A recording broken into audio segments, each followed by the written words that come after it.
Okay.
ಮಾಜಿ ರಾಜ್ಯ ಸಚಿವರು ದಲಿತರ ಕಣ್ಮಾಡಿ ನಮ್ಮ ದಲಿತರಿಗೆ ಒಂದು ಆನೆಬಲ ಇದ್ದಂಥ ವಿ ಶ್ರೀನಿವಾಸ ಪ್ರಸಾದ್ ಸಾಹೇಬರು ಇವತ್ತು ಅನಾರೋಗ್ಯದಿಂದ ಬೆಂಗಳೂರಿನ ಮಣಿಪಾಲ್ ಹಾಸ್ಪಿಟಲಲ್ಲಿ ಚಿಕಿತ್ಸೆಗೋಸ್ಕರ ಅವರು ಅಡ್ಮಿಟ್ ಆಗಿದ್ದಾರೆ.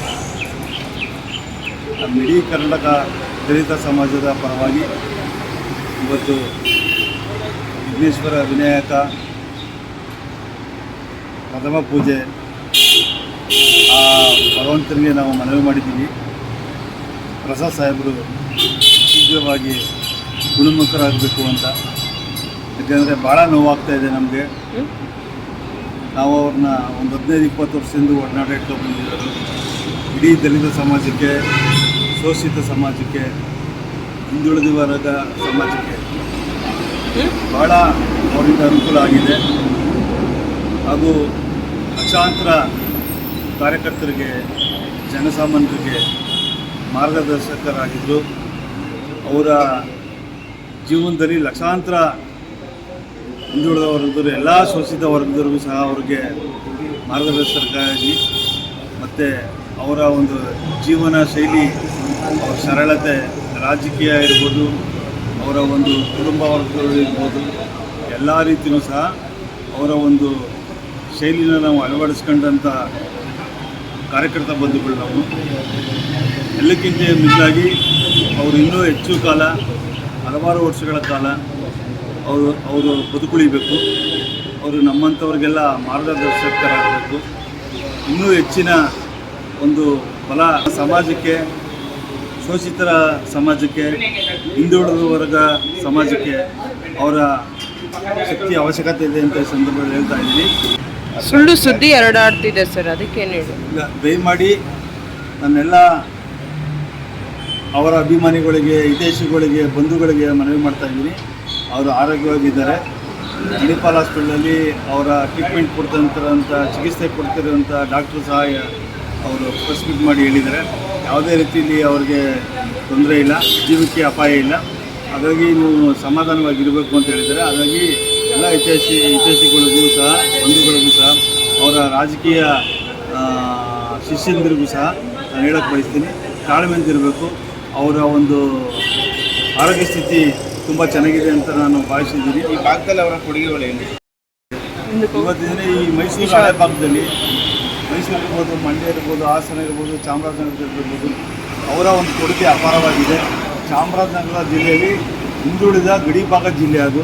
ಅವರು ಆರು ಬಾರಿ ಸಂಸದರಾಗಿ, ಕೇಂದ್ರ ಸಚಿವರಾಗಿ, ಅದಾದ ನಂತರ 2013ರಲ್ಲಿ ರಾಜ್ಯಾಂಗ ವಿಧಾನಸಭೆ ಚುನಾವಣೆ ಸ್ಪರ್ಧೆ ಮಾಡಿ ಅವರು ಅವಾಗ ಸಂಪುಟದಲ್ಲಿ ಕಂದಾಯ ಮಂತ್ರಿಗಳಾಗಿದ್ದಾಗ ಒಳ್ಳೆ ಅನುಭವ ರಾಜಕಾರಣಿಯಾಗಿದ್ದು, ಅವರ ಒಂದು ಸೇವೆ ಬಹಳ ಅದ್ಭುತವಾಗಿ ಅವ್ರು ಮಾಡೋಂಥ ಕಾರ್ಯಕ್ರಮಗಳು ಇವತ್ತು ನಾವು ನೆನೀತಾ ಇದ್ದೀವಿ. ಹಾಗಾಗಿ ಅವ್ರು ಇದ್ದರೆ ನಮಗೆ ಒಂದು ಆನೆ ಬಲ ಇದ್ದಂಗೆ, ಇಡೀ ಸಮಾಜಕ್ಕೆ ಒಂದು ಶಕ್ತಿ ಇದ್ದಂಗೆ. ಬಾಬಾ ಸಾಹೇಬ್ ಅಂಬೇಡ್ಕರ್ ಅವರು, ಆಮೇಲೆ ಭಗವಾನ್ ಬುದ್ಧರವರ ಒಂದು ಜೀವನ ಶೈಲಿನ ಅಳವಡಿಸ್ಕೊಂಡಂಥ ಮಹಾನ್ ವ್ಯಕ್ತಿ ವಿ ಶ್ರೀನಿವಾಸ ಸಾಹೇಬರು. ಅವರ ಶೈಲಿ ನೋಡಿದ್ರೆ ನಮಗೆ ಭಾಳ ರೋಮಾಂಚನಕರವಾದಂಥ ಜೀವನ ಶೈಲಿ. ಒಂದು ಕಪ್ಪು ಚುಕ್ಕಿ ಇಲ್ಲದಂತೆ ಇವತ್ತಿನ 50 ವರ್ಷಗಳ ರಾಜಕಾರಣ ಮಾಡಿದಂಥ ಮಹಾನ್ ವ್ಯಕ್ತಿ ಈ ಭಾಗದಲ್ಲಿ. ಹಾಗಾಗಿ ಅವರ ಒಂದು ಜೀವನ ರಾಜಕೀಯ ನಿವೃತ್ತಿಯನ್ನು ಕಳೆದ ಮಾರ್ಚ್ 17ರಂದು ಅವರು ಘೋಷಣೆ ಮಾಡಿದರು. ಆ ಸಮಾರಂಭದಲ್ಲಿ ನಾವೆಲ್ಲರೂ ಭಾಗಿಯಾಗಿದ್ವು. ಅವರು ಬಹಳ ಆರೋಗ್ಯವಾಗಿ, ಭಾಳ ಚಟುವಟಿಕೆಯಿಂದ ಕೂಡಿದಂಥ ವ್ಯಕ್ತಿ ಅವರು. ಅವರ ಆಕಸ್ಮಿಕವಾಗಿ ಒಂದು 3 ದಿನ ಹಿಂದೆ ಅವರು ಈ ಥರ ಅನಾರೋಗ್ಯವಾಗಿ ಅವರು ಆಸ್ಪತ್ರೆಗೆ ಅಡ್ಮಿಟ್ ಆಗಿದ್ದಾರೆ ಅಂತ ಕೇಳ್ಪಟ್ಟು. ಹಾಗಾಗಿ ಅವರ ಕೊಡುಗೆ ಗಡಿ ಜಿಲ್ಲೆಗಿರ್ಬೋದು, ಮೈಸೂರು ಭಾಗ ಇರ್ಬೋದು, ಅವರ ಒಂದು ಶಕ್ತಿಯಿಂದ ನಾವು ಇವತ್ತಿನ ಧೈರ್ಯವಾಗಿದ್ದೀವಿ. ಅದಾದ ನಂತರ ನಾವು ಅವರ ಹೆಸರು ಹೇಳ್ಕೊಂಡು ಇವತ್ತು ಜೀವನ ಮಾಡ್ತಾಯಿದ್ದೀವಿ, ರಾಜಕೀಯ ಮಾಡ್ತಾಯಿದ್ದೀವಿ. ಅವರ ಒಂದು ಕೆಲಸ ಕಾರ್ಯಗಳು ಅವ್ರ ಹೆಸರು ಹೇಳಿದ್ರೆ ಎಷ್ಟೋ ಕೆಲಸ ಕಾರ್ಯಗಳು ಆಗ್ತಾಯಿದೆ. ಅಂಥ ಒಬ್ಬ ಮುತ್ಸದ್ದಿ ರಾಜಕಾರಣಿ ಇವತ್ತು ನಮಗೆ ಅವಶ್ಯಕತೆ ಇದೆ. ಆ ಭಗವಂತ ಅವ್ರಿಗೆ ಇನ್ನೂ ಹಲವಾರು ವರ್ಷಗಳ ಕಾಲ ಅವರಿಗೆ ಆರೋಗ್ಯ ಬಗ್ಗೆ ಕೊಟ್ಟು ಅವ್ರು ಕಾಪಾಡಲಿ, ನಮ್ಮೆಲ್ಲರಿಗೂ ಅವರು ಮಾರ್ಗದರ್ಶನಕ ಇರಬೇಕು ಅಂತ ಈ ಸಂದರ್ಭದಲ್ಲಿ ನಾನು ದೇವರ ಪ್ರಾರ್ಥನೆ ಮಾಡ್ತಾಯಿದ್ದೀನಿ.